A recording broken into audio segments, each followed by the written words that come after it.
All right, Dr. Sadin, it looks like we are live here on the 46th episode of the Trauma Informed Educators Network podcast, which blows my mind. I can't believe we're almost approaching the 50th, but I am so glad to have you here. And we've had many conversations and we've interacted professionally at virtual conferences, and I'm just really excited for the listeners to hear about you, your work, your story, and your thoughts and ideas. So welcome, and tell us the Dr. Melissa Sadin story.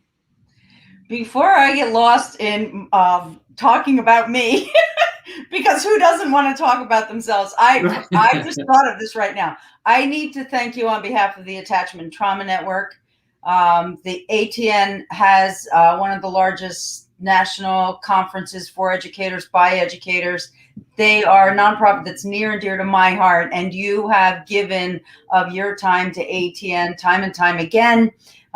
Just plug, we might be hitting you up again for February in Houston, but it occurred to me that in my connection to ATN that they would want me to thank you. Appreciate that. All right, the Dr. Melissa Sadin story. So I got into this work organically. I would say by accident, but my husband and I found my son in a Bulgarian orphanage when he was 3. It was no accident. We went and searched to create our family.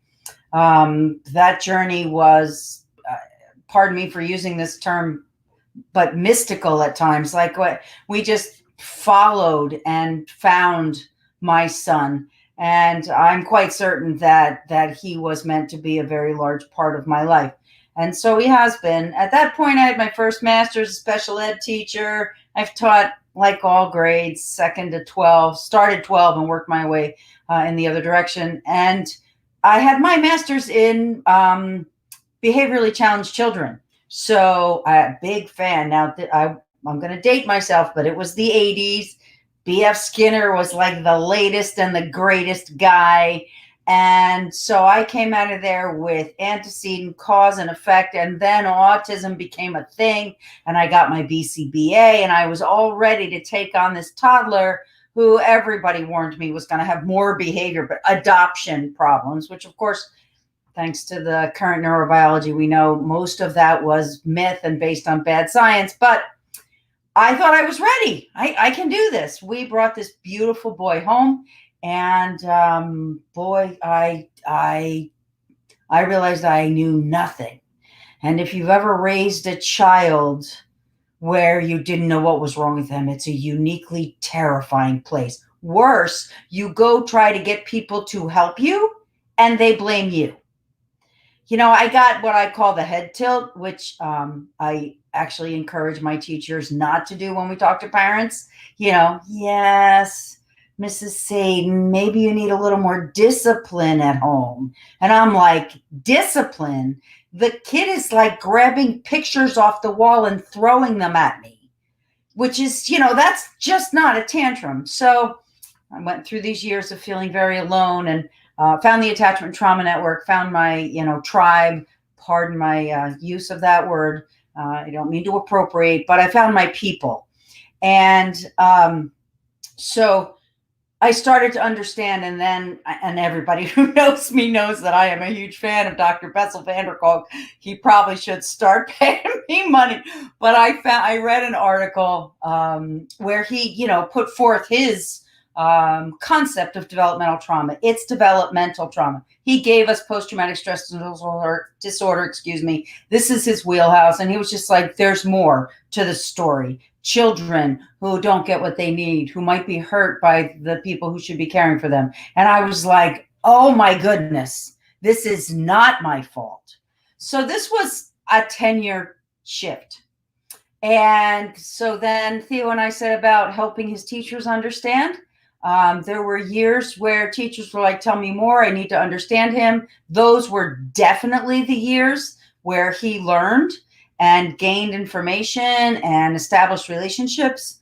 And then there were the years of, look, it's my way or the highway. I know you're in education, Mrs. Sadin, but I'll run my class my own way. And those teachers Well, they got, ironically, the best of Theo, right? He can clear a room like nobody's business. He's never hurt a person, but he'll throw chairs. His language would curl your eardrums, and only when he didn't feel safe. So just, meanwhile, I get back to work. I have another child. I become a principal, helping teachers. There's this thing I do with my son that might help with this kid. And it always did. And it was really relationship and helping him feel safe. And some of what many of us in the trauma game now know is essential for a trauma-informed classroom. But this was early days. And I was really out in the prairie shouting into the wind. And so then my son graduated high school. Mom, you have to tell all the teachers. He felt very much like I was helping his friends too, by telling all of the teachers that worked with him. So I started, I wrote some books, my first one with Theo, and then just started training people. And really, one of the reasons I follow you, paradigm shift. My whole message is I had to make a cataclysmic shift from everything that I had been told was true. And I had to make space in my heart and in my head for the new science.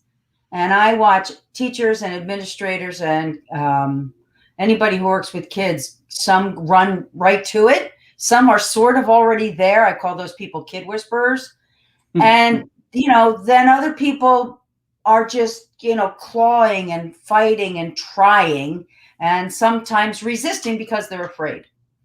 So that's what brought me, all the way to here. All of my work as a teacher and a principal, and I'm now a special ed director and a school board member, and then changing school boards. Wait a minute, you guys, you need to work this from the top down as well. Mm-hmm. Mm-hmm. So that's how I came to be sitting here with you today. That's quite the journey. It is a very personal one, and I think that you've been on. And and I've told my story many times. I served as a foster parent for a couple years, and I can tell you that I believed in this work when I was simply a principal and an educator. But the game changed when I was a parent, right? Yep. And then I realized, wait a minute, it didn't even really have to do with the children that we were serving as a family for. It was my birth child too. Yeah. Like, it shifted my whole paradigm on me as a human being, to be quite honest. Mm-hmm. And I think this work is about us, right? And I think that one of your biggest pieces here is that it's not about a program, right? It's about people, processes, and systems. So talk me through that, because you and I know right now, with the amount of funding that is out there, especially with the CARES Act, and there's actually some more funding coming. I actually just talked to a policy, an organization that works around trauma-informed policy today, and he was talking about another set of funding that's coming out. Mm-hmm. And there's a lot of programs out there, right? Mm-hmm. So talk about what you mean when you say people, processes, and systems. So as an administrator, so many times, we would get funding, or the central office, the superintendent's board of education, our math scores are low. We need to fix our math scores. Here's a new math program. Instead of, why are our math scores low? What do our teachers know truly about teaching math? So I started my own work as an administrator to kind of keep myself on some kind of road, because being a principal, all people do is try to knock you off that road every chance you get, down a road, off the road, flat tire. All right, the metaphors get silly, but hey, you're preaching over here. Yes, I hear you. So I just kind of I say to myself all the time, first the people, then the process, and then the system. But as a board member, I can tell you can go the other way around. Well, you can change the system, but it won't do any good if you don't change the people. So I created this silly little acronym for how to work through all three of those stages, and I call it flexing. And now, of course, my teachers, they make fun of me all the time about flexing my muscles. But so within the people, you need to focus within. You need to learn about others. You need to engage in dialogue, and then you need to expand your possibilities.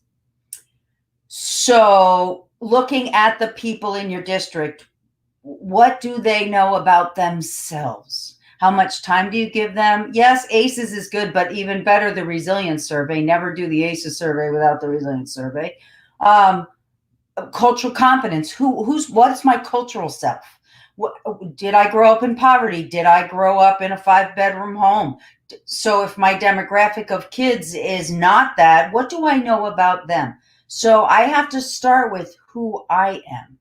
So you go through the focus within of the people, and then the focus within the process.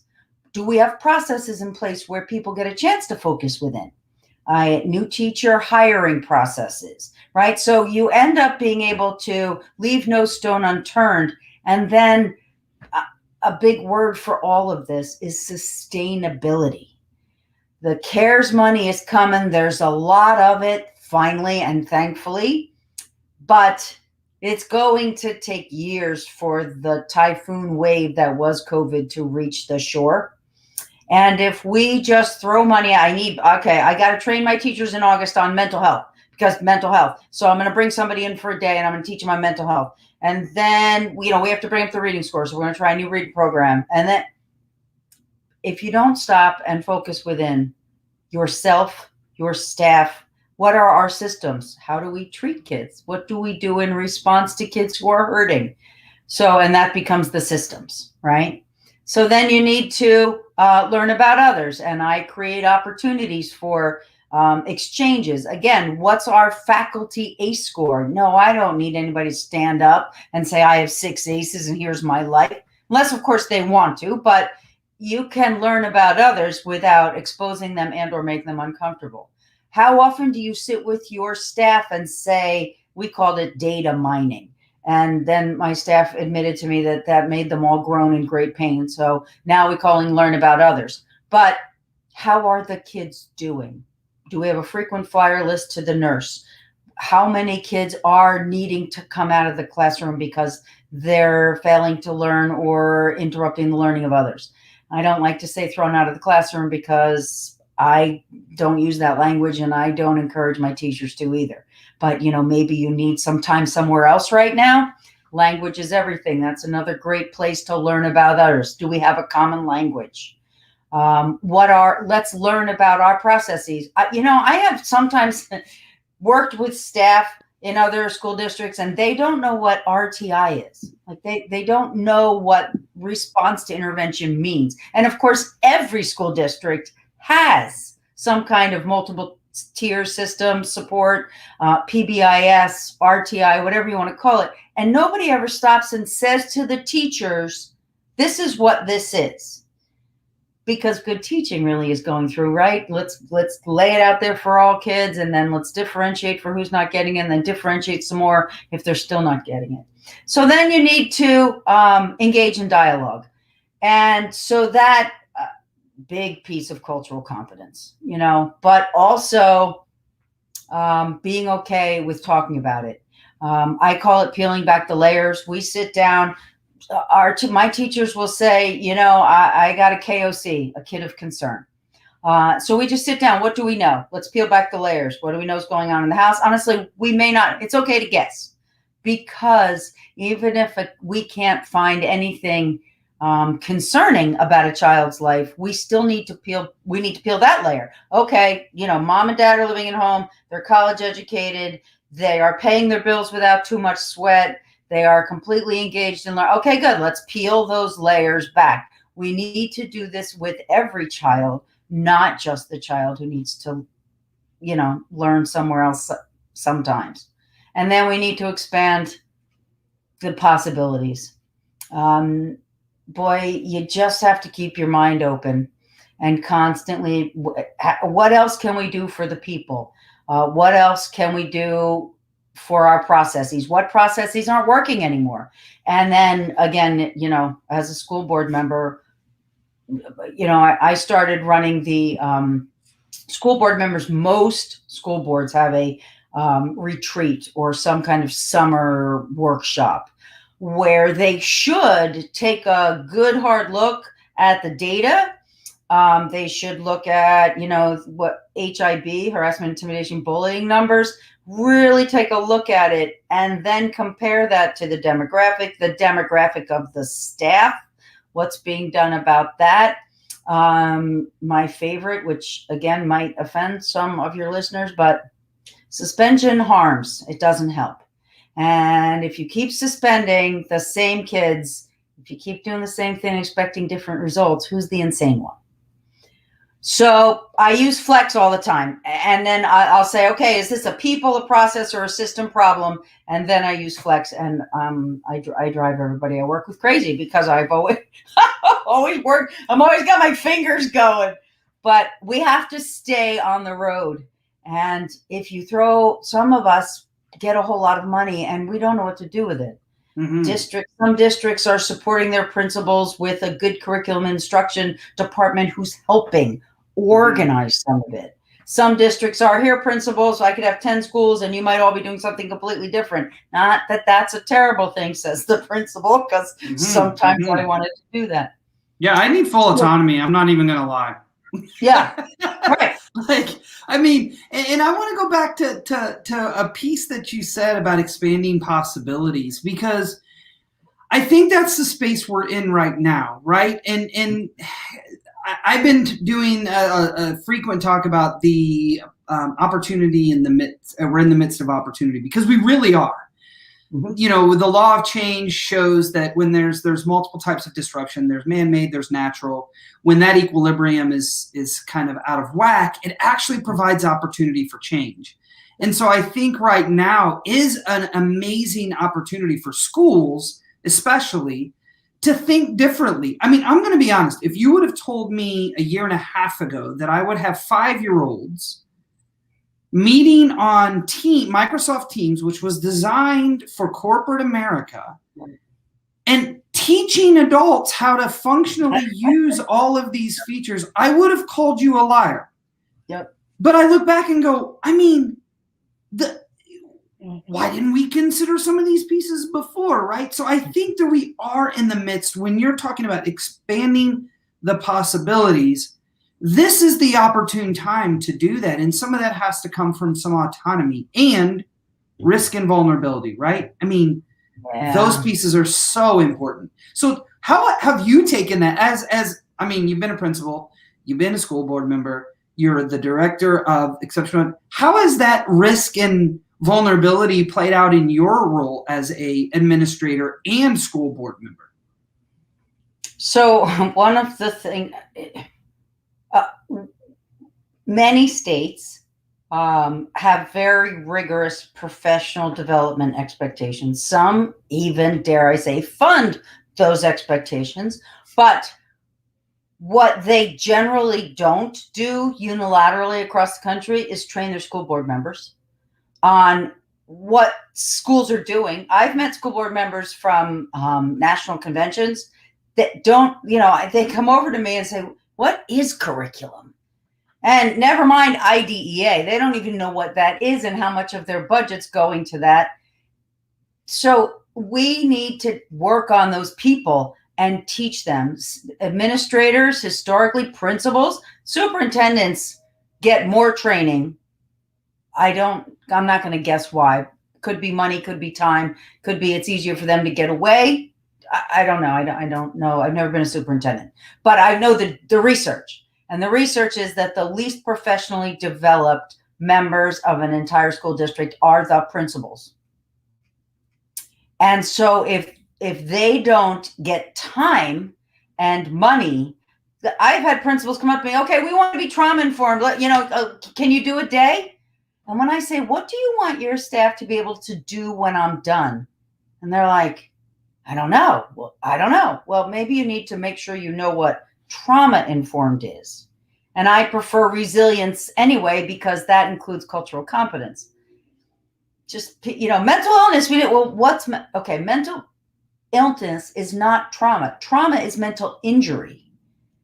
Not everybody who has trauma has a mental illness. And yes, particularly in high schools, we do have students with legitimate mental illness. So going through how to recognize that, but basically mental illness training means what does it look like and how to call your school psychologist, social worker, your counselor, because it's not your job to be a therapist.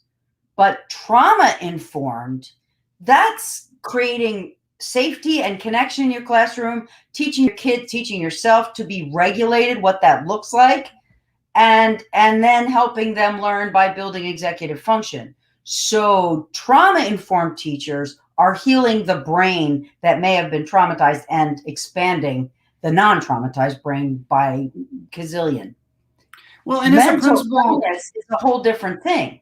Yeah, absolutely. And being a principal who's kind of started, in the words of Drake, started from the bottom, and now we're here. No, that's a rap joke. Anyways, but what I was going to say was, literally, when we started, it started, and it's so funny that you say that, because I was like, I learned about, I actually heard a neuroscientist talk about a study, and heard assistant principal talking about, trying to do things differently. And I was like, I've got to do this. I mean, it all just made logical sense, and what we were doing wasn't working. We were literally physically containing kids almost every single day because it was the only skill that we had.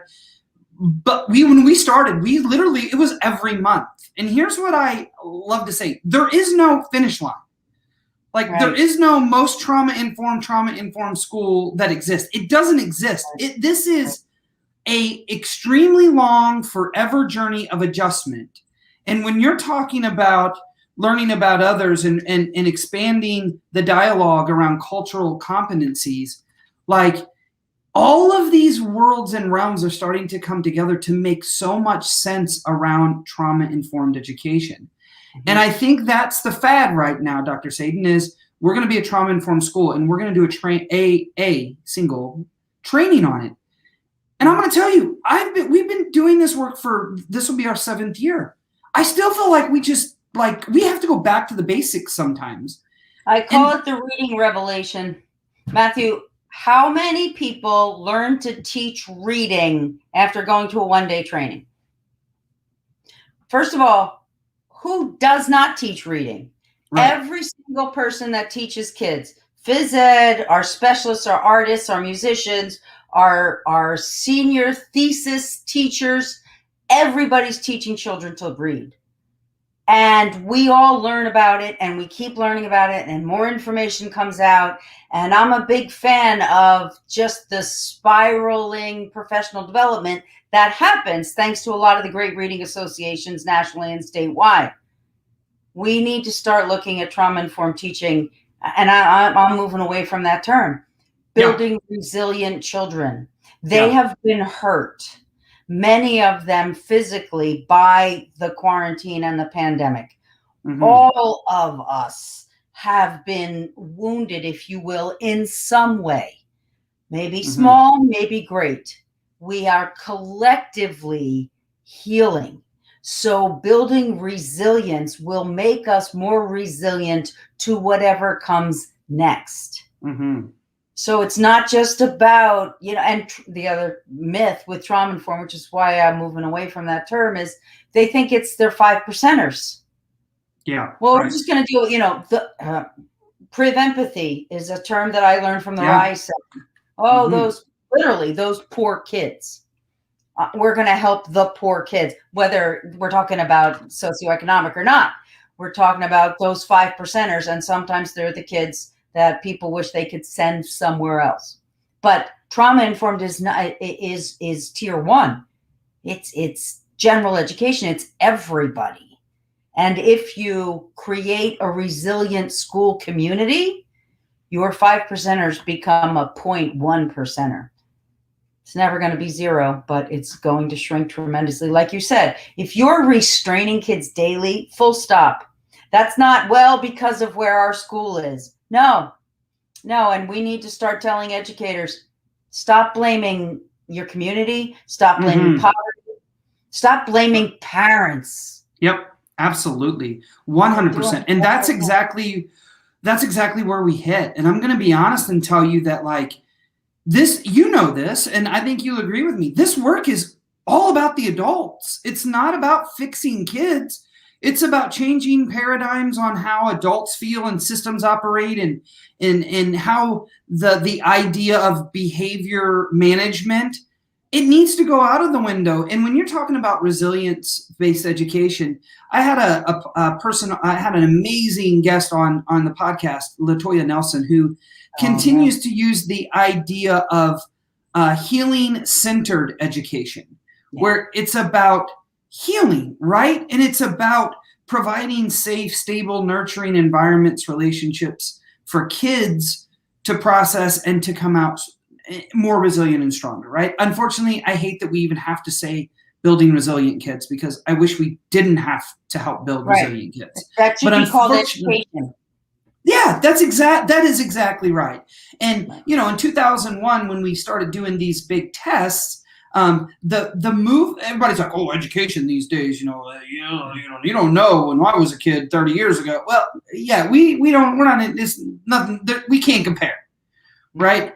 The shift happened, but I can now start feeling a shift as a practitioner, and you too in districts. I can start feeling this shift, and it's trying to move back to that centerpiece, but it just can't get there. So what do you see as, how do we get there? How do we get over this standardized test-driven mindset of failure academics? We must change the curriculum. We must do this. We must do that. Yet not really actually focusing on any of the problem.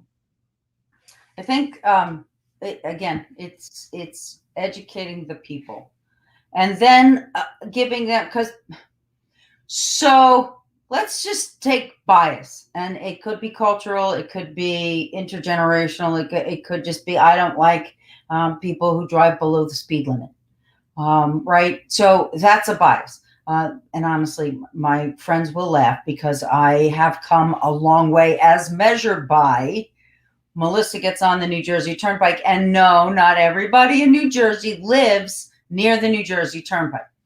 But if I got in the left lane and put the hammer down and somebody was going, a modest 70, I was like, you got up to get in your car to get in my way. As I became more focused on, honestly, you can call it trauma informed, but forgiveness and acceptance. And my son taught me all of this. I had to be vulnerable. Used that word earlier. You're right. I had to let go of being in control of everything all the time.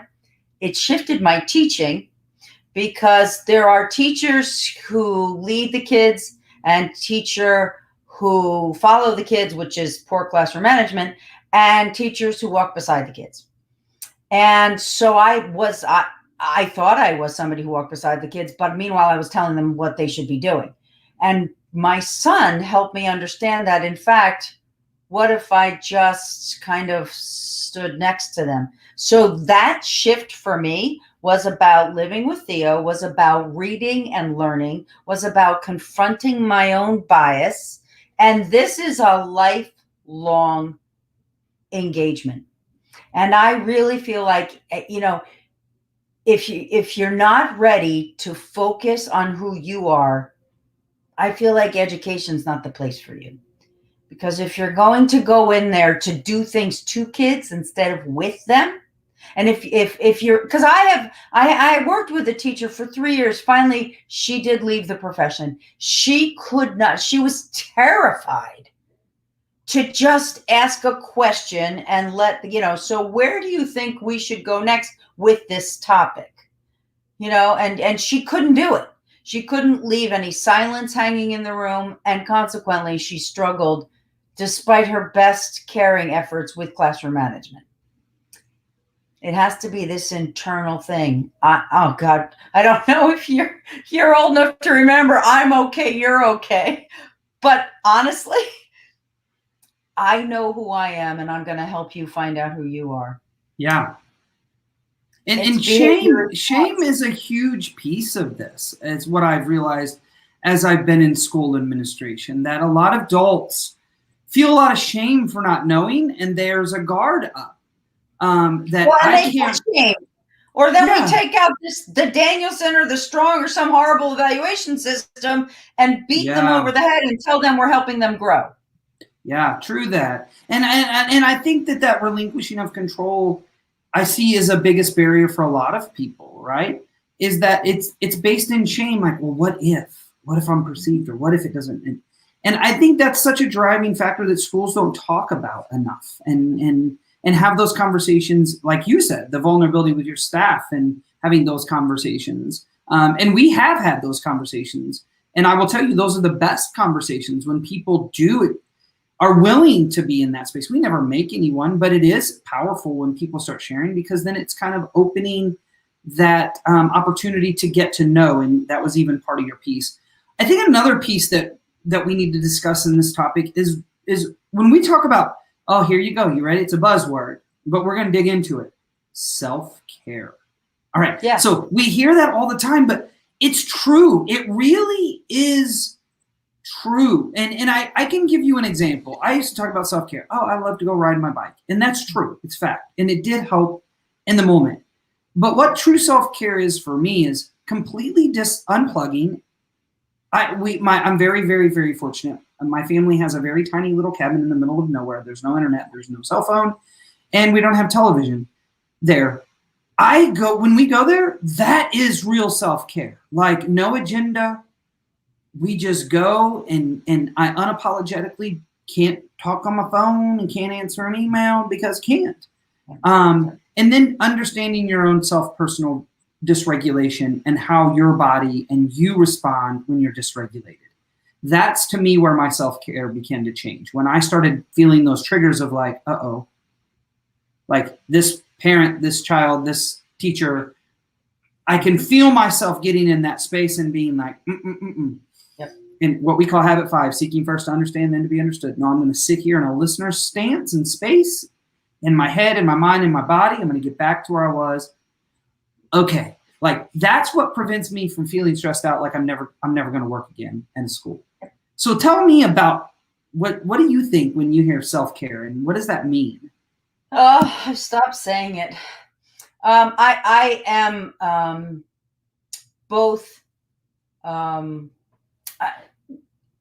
tremendously sympathetic, but cautiously optimistic for educators. I have to acknowledge that they are exhausted. They have lived through this, and they feel like they've carried their community's children through it as well. It is a unique kind of compassion fatigue to emergency room nurses, firefighters, and law enforcement, and frontline heroes. And they, there was a study done about 8 years ago, and I know they're redoing it. It was the Yale Development Center did it with Gallup. And basically it was, who has the most demanding job in the country? And so they had like 8 on there, and educators, firefighters, law enforcement, nurses, but specifically then emergency room nurses, because that's not the same as any other kind of nursing. And they really looked at the health outcomes upon retirement, like how unwell or how well were these people. And I thought that teaching would come in 4th, and teaching came in 2nd, above firefighters. And people are like, what? I have a firefighter husband. And I'm like, wait a minute. I'm not saying they're not awesome and that they're overriding their basic instincts to run toward a fire. But teachers run into the burning building and sit down to have a relationship with the fire. So first, I think, focus within. Teachers need to say, where am I? Am I okay? How unwell am I? Right? And then I think teachers are among the strongest, pluckiest people there are. You can't do our job without it. So I have great optimism, but I want to say, like you just said, self-care is 2 things. It's macro and micro. I made those things up. Macro self-care, riding your bike. Good. I had a teacher actually tell me in training the other day, painting is a self-care for her. I'm like, oh, Mike, I would rather chew aluminum foil than paint a room. she's like, nope, I don't. Paint feels really good on the roller. She was totally tuned. No, I'm aluminum foil on that one too. Painting. Well, but I'm also like, can I have your number? And you want to keep, painting my house? Will that help you? So, but she was tapped into why she loved it. And that's, full body, it's bending and stretching and all of that good stuff. But then there's micro self-care. Can you be still? And if you can't, I have a dear friend who honestly, if you make her sit, then her knee starts. And if you stop her knee, then you're right. She's got to go somewhere. So do you have a regulation tool? I'm a big fan of silicone sponges and they feel really good. And I don't want to turn my back on all of you, but mine's right here on my desk. How about just breathing? But you got to do the 1 by 2. You got to inhale and count that number. And then you got to double that number on the exhale. So that's free and we can all do it.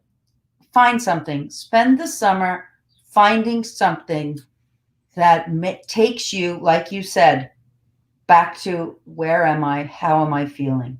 I'm telling you, if you have toddlers that you have been literally trapped in your house with them while you're trying to Zoom with your 2nd grade class, I'm guessing you still find time to shower.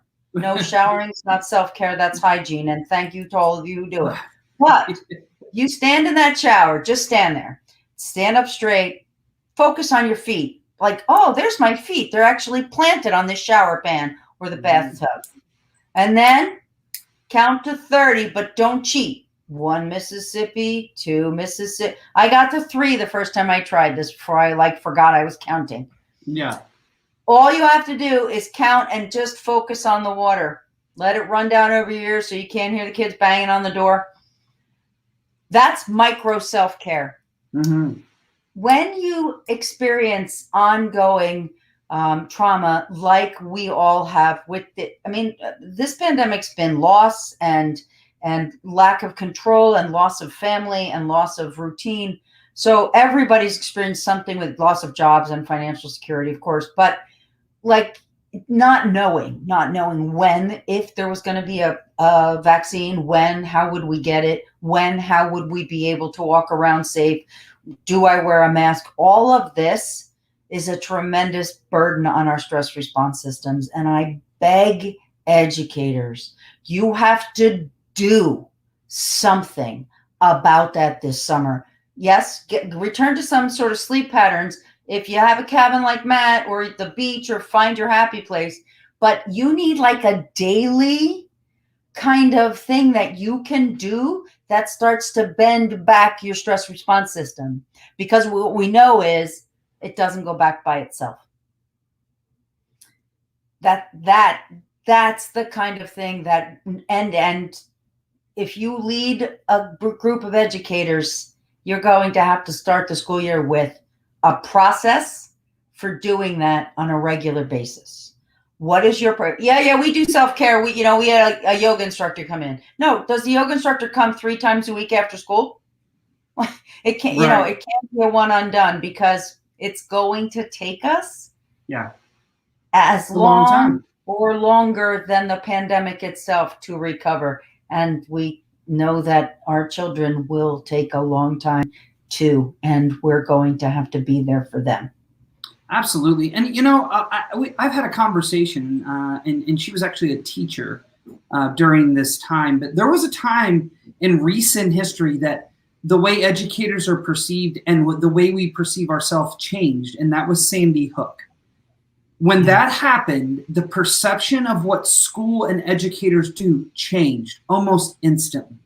We had drills that have never been asked to do before. We became frontline workers by default because of a single situation that unfortunately began to span across the country. And I know Columbine was before Sandy Hook, but Columbine was a high school, so people kind of separated it from, for me being an elementary school administrator, there was a separation. But when that happened, it changed the paradigm on the pressure and the expectations of educators in classrooms every day. And I truly believe that was another turning point in our career on how we are perceived and how we perceive ourselves. And I think that isn't something that I hear enough about when you're talking about trauma and you're talking about vicarious trauma and outside traumas. Those things impacted, especially for those of us who have been educators and were educators and are educators during those events. It's like, man, I mean, I'm not going to lie.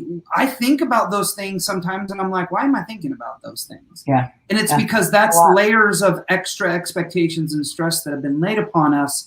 And sometimes we don't even think about, wait, why are we doing these active shooter drills? Which I'm not going to get into that, how we do it at my school, because it's not how we're supposed to do. But at the end of the day, there's so many other new and expectations put. And then you had COVID, and now, I mean, it's just a lot. And I appreciate you saying that. I do have, and it's quite long, so I'm going to read it to you. But we do have a listener that has posted a comment and really kind of a question, really. And it says that we are a community-based agency that provides after-school summer programming and school-based programs. We're working to change the suspension and termination mindset of teaching our staff about the power of relationships and expectations, digging deep to excavate the buried need, cause, and behavior responses. We are seeing a shift, which is exciting. One of our challenges, though, is that we have a blended funding with parent fees being one source. We struggle with funding verse, and unfortunately it cut off. I would like to just mention something real quick. We have eliminated suspension in my school. And I say we because it's taken all of us, right? Mm-hmm. I will admit and tell you, pre-COVID, last year we didn't have any because COVID. The year before that we had one, and that was because we had to come up with a safety plan. And that was a choice that I made. Like, I know this, I'm not sending this child home because it's a punishment. I'm sending them home because we have to have time based off of what happened. This year there hasn't been any, right? And I want to tell you how that happened very quickly. Is we funded people and resources. That's what we did. We put money in a social worker that's full-time. We put money into a school counselor that is therapeutically trained. We have a community mental health provider. We have systems and structures going back to what you said on how to handle situations that would normally be a suspension, whether it's a fight, whether it's an assault, whether it's an elopement out of the building. We have systems and structures on what to do when that happens, right? And I think that's what we have to start seeing when you mentioned the expanding of possibilities. That's what we have to start looking at. Okay, not only why did this happen, but how can we effectively respond that teaches kids, not that punishes them, because we know punishment doesn't change behavior. Consequences help understand the impact, but punishing them does not change the behavior. What are your thoughts around all of what Cindy put up there? Because there's a lot. What are your thoughts around being private and publicly funded and all that good stuff? It's a lot. I think a couple of things. Cindy, I was the director of a before and after school program for 10 years that was connected to my school district. So it was one of my duties as an assistant principal. There are unique challenges, and it's easy for me to say, I think all before and after care, what we call in New Jersey extended care programming, needs to be communicating with, if not connected directly to, the school day. Because if you don't know anything about the language, the processes, and the systems in place from 8 o'clock in the morning till 3 o'clock, and you try to implement something completely different, children who are fragile attached, children who are insecure in some ways, that automatically is going to make your behavior problems worse. Funding, all I can tell you is that there are a lot of grants. Robert Wood Johnson has now gotten into it, big deal grants for extended day programs that are sustainable, because grants, it's a whole lot of work to get the $3,000 and then it's gone in 6 months if you don't spend it. But they're ongoing, more like, you keep reapplying every year programs. And there are a lot of people looking to fund in a sustainable way, a 7 to 7 school day. So I invite you to tap into those things for your staff. One of the quick and dirty things that I tell people all the time is the 3 R's. You have to regulate, then you have to repair, and then you have to redo. And so basically it changes your language. I have created an entire school where no one looks at a student and says, what's wrong with you? We say, whoa, that might not be safe. How can I help you? What's in your way? Again, that we were talking earlier, that's getting alongside the kid.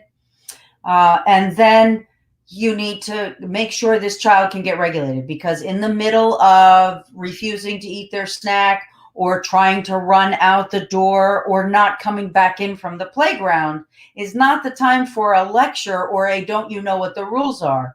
It's, wow, you seem to be dysregulated. How can I help you? And while you're doing that, you're bringing your own heart rate down, by the way, because it's terrifying. Especially, we teach other people's children, to coin Lisa Delpit's wonderful phrase.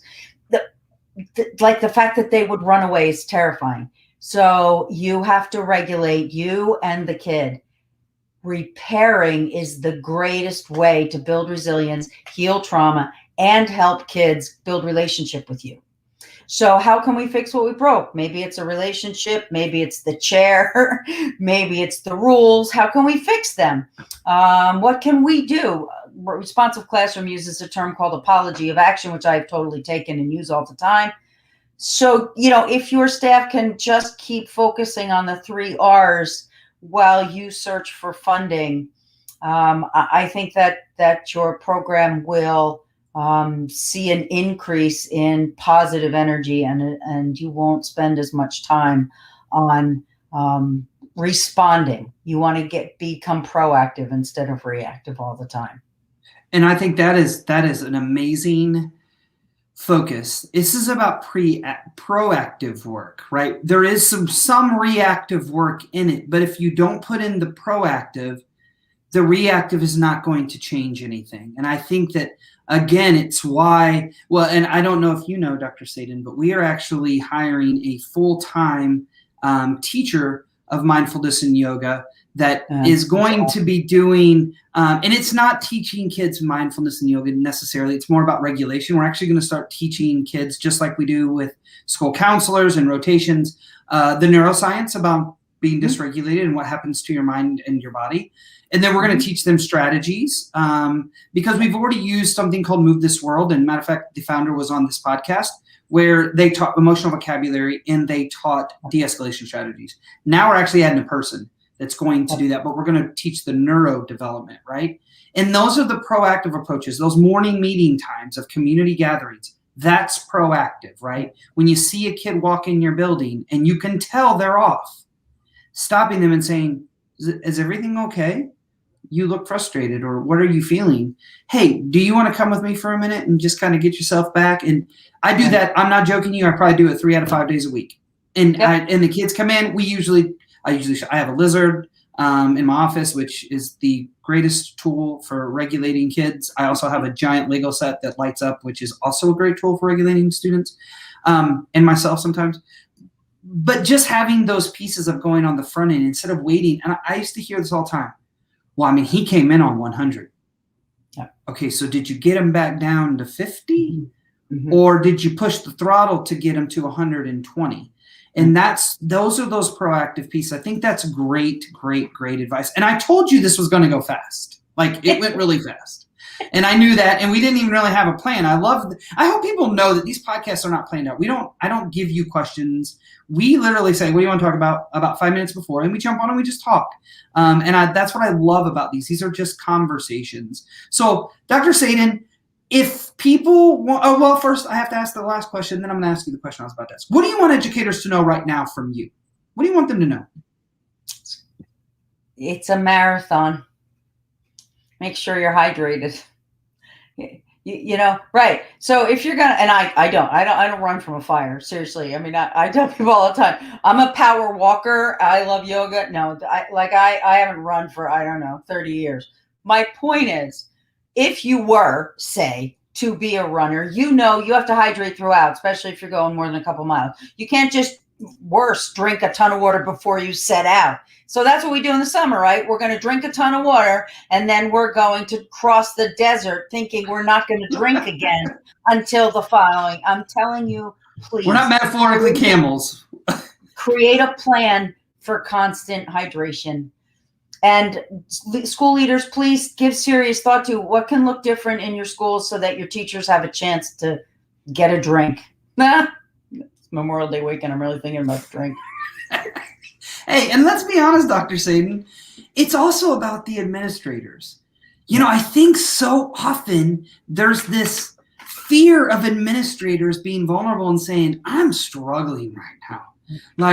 And I've been very open about the loss of my mother it's been less than 2 months right now. Mm-hmm. And I took almost 4 weeks off of school. And I did that because I wasn't in a place to be able to lead. And I had to do that for my own self-care and processing grief, even before her passing. And I think we have to get administrators out of this mindset that if I can't do it, they're going to just put somebody else in here. Y'all, every administrator struggles. I don't care what they tell you. There are times in the year where they're like, I can't do this anymore. And they need people around them, just like teachers do, just like any school staff and faculty do. And I think we've got to start having these conversations as administrators too, because it's not any easier. It is not any easier being out of the classroom or being an administrator, or being a district administrator, or being a school board member. Every layer has its different expectations and stresses. And I think we have to be open and honest about those pieces, even from an administrator standpoint. Lastly, Dr. Sadin, if people want to follow you and your work on social media, where can they find you? On Facebook at Trauma Sensitive. Traumasensitive.com is my website. I'm on LinkedIn, Melissa Sadin. Twitter at Melissa Sadin. Awesome. Well, make sure you give her a follow so you can follow her work, which is powerful. And I want to remind you that we do have the Trauma Informed Educators Network Conference coming up very, very shortly. I cannot wait for that. Yes, it's going to be awesome. 48 sessions, 2 amazing keynote speakers, 1 awesome panel, only about 300 and something people. It's very small by design. We're going to have home groups where you get to meet with the same group of people over the course of 3 days consistently to process and connect and build a new network, and have some very open and honest conversations about new learning. Cannot wait. We have 2 great, amazing sponsors. We have Empower You, that is providing some remarkable support for schools and mental health supports for kids through a new process that they've developed. And then we also have Stop It Solutions, which is a reporting system, self-reporting system using an app. So please check those out. I also want to remind you, if you want to follow me, you can do that from right here behind me. But if you're listening on the podcast, you can't see that. So it's at Principalist on Twitter and Instagram. And then on Facebook, you can follow me, Matthew Portell, or the Trauma Informed Educators Network, or the Trauma Informed Educators Network podcast, or Paradigm Shift Education. Any of those, you will still be just getting me, but I would appreciate if you did, and if you do listen to this, please give us a review on social media and on any platforms on podcasts. That just gives us feedback, or me feedback, on what you want to hear. And I appreciate the messages this week about, hey, can we get people who are talking about the impact of the historical trauma on Indigenous people? Yes, I'm on it. I'm working on it. I actually talked to 2 people today. So I want to hear what you want to hear so I can learn as well as you. And then lastly, do not forget that next Tuesday at 1:30 p.m. Central Time, we will be talking to Dr. Bruce Perry, who co-authored the book with Oprah, What Happened to You.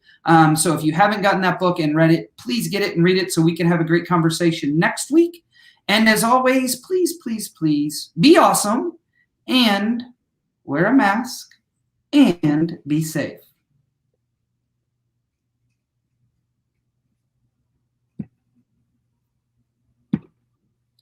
All right, we are still live, but I just stopped the podcast. So thank you so much, Dr. Sadin. I really appreciate your insight. I appreciate your conversation. I appreciate your work on the big scale, and just taking time to talk to me. I always enjoy our conversations, and I'm pretty sure we're probably going to have a lot more.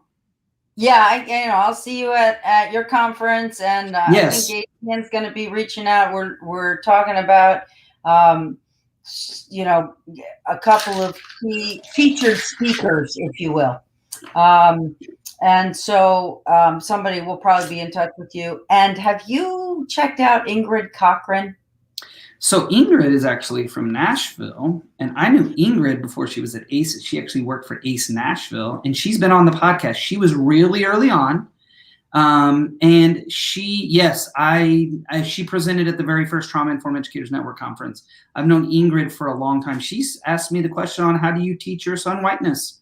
And I about fell out of my chair because I couldn't answer it. So yes, I'm very, very familiar with Ingrid. She's a local Nashvilleian, so our paths cross pretty often, and she's brilliant and thought-provoking. Everything she says, it just gets into my brain. A real rising star, and I think the way that she's able to talk to teachers of any color or any socioeconomic background about other people's children, is she needs a national platform, and I think she's on her way there. Oh, definitely. Absolutely. And she actually did, I did a series about honest conversations about race in education with a colleague of mine, Dr. Ricky Gibbs, who's going to be doing the keynote. His school was featured on The Promise, which if you have not listened to it, it's a podcast. So Dr. Gibbs is actually the principal from The Promise, and he's in Nashville too, and a colleague and friend of mine. We had her and another local advocate on and talked about historical trauma in Nashville and how it impacts the community even to today. So it was, she's amazing, and I've just had the honor of being able to speak with her several times. So she's awesome. But anything I can do, I'm here to help. I'm going to stop the live if you'll give me just a second. For those of you who are listening live, thank you very much. For those of you who are commenting, thank you. Cindy, thank you for telling us that you're a fan of the podcast. I really do appreciate that. Selfishly, I really do these just so I can learn from brilliant people like Dr. Sadin, but I'm glad that I can share the learning with more people because that's what it's about. It's about us all growing this together. And thank you guys for listening. We'll be here next week, 1:30 on Thursday, talking to Dr. Bruce Perry. See you guys. Just like Dr. Sadin.